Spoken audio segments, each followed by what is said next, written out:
Hello, welcome to Cooking Fun with Anshika. Let's start cooking. Today we are going to make a very simple, easy and super healthy recipe. It is Palak Paneer, that is cottage cheese in spinach sauce. And we need very simple ingredients for this recipe. We need spinach. I have taken about 200 grams of spinach, and then again about 150 grams of paneer or cottage cheese, one medium-sized onion and one full bulb of garlic. So let's get cooking. So to begin with, we first need to blanch our spinach. For that, I've put the skillet on hob and I'm going to add some water. As I am always finding ways to make my recipe quick, I am using some hot water from the kettle, but you can just add normal water and wait for it to start boiling. To this, I'm going to add my spinach. Now, what does blanching means? Blanching is basically adding your spinach into hot water for about 3 to 4 minutes and let it get steamed, and then quickly washing it into cold water. When you do this step, like in broccoli, it happens in every green vegetable, the green color in the vegetable, the leaf, enhances, so your curry goes more bright and nice. So now you can see my spinach is all steamed. I am going to drain the hot water out and wash my spinach with some cold water. So I just used the colander to drain, and then I've washed it under tap water, and now we need to blend our spinach. I'm using a hand blender here.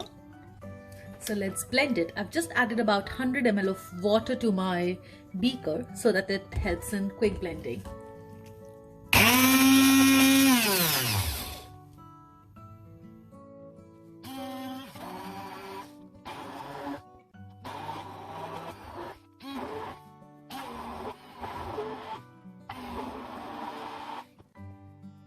So our spinach is all nicely blended. A quick tip here: if you want your curry to be hot, add a couple of green chilies now when you are blending the spinach. And do not add red chili because it is going to affect the color of your curry. So now back to our skillet. Add some oil for cooking. You can use any oil.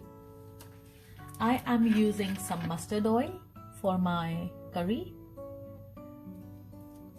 You don't need a lot of oil, guys, for cooking. And let's wait for it to get hot.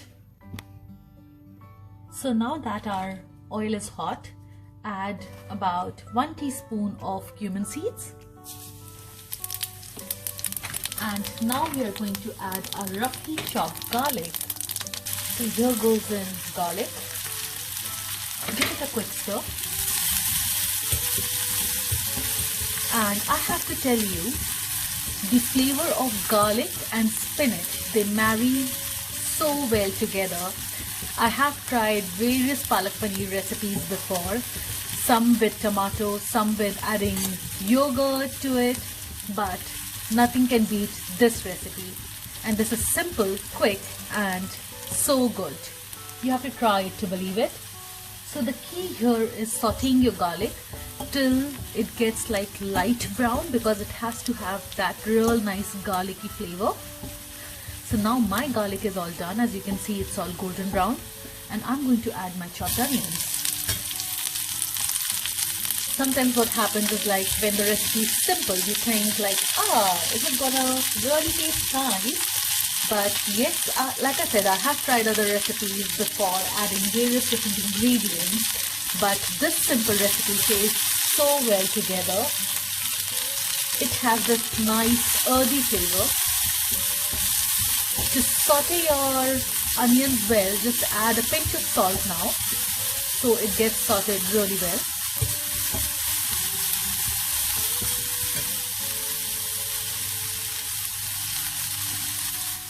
Just saute your onions for about a minute. We don't have to overcook the onions, just till the time they become a little translucent, which you can see my onions are already. So just saute it for another 20 seconds, and I am now going to add my spinach puree to this.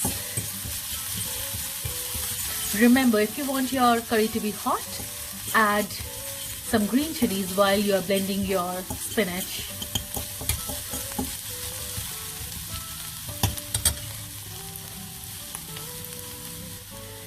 Before I add my spinach, I am going to add 1 teaspoon of coriander powder, which is dry coriander powder.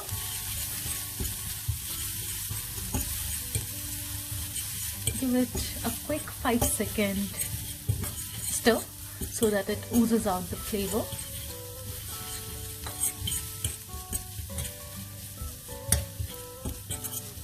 Yeah. I'm going to increase the heat now a bit, and I'm going to add my palak puree. Can you see the green here? How nice it is. Give it a quick mix.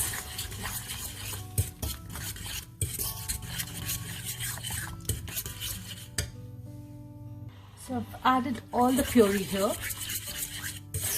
and I'm going to add about 100 ml of water. I have added the water to the same beaker in which I blended my spinach to take out all the residue here.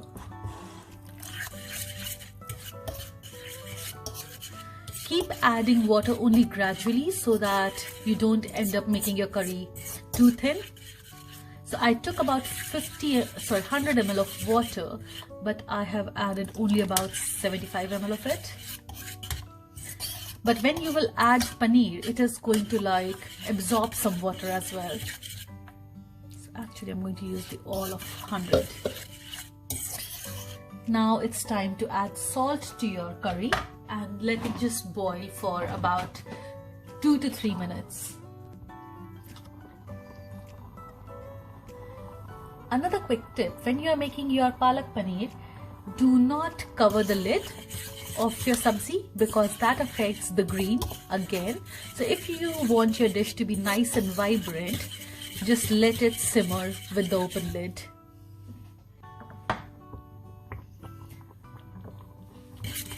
But again, if it's getting too messy, because of course you'll need to then constantly stir it, then cover the lid, guys. Convenience is more important than anything, isn't it?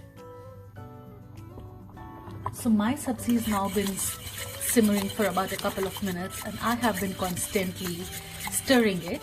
So it's time to add my paneer, which I have roughly chopped into cubes, and give it a quick mix. When you add paneer, you don't have to overboil the sabzi again. Just let it simmer for a couple of minutes and your sabzi is good to go.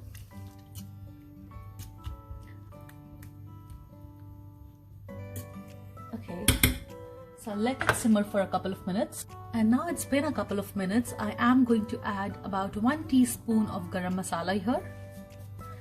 Again, give it a quick stir.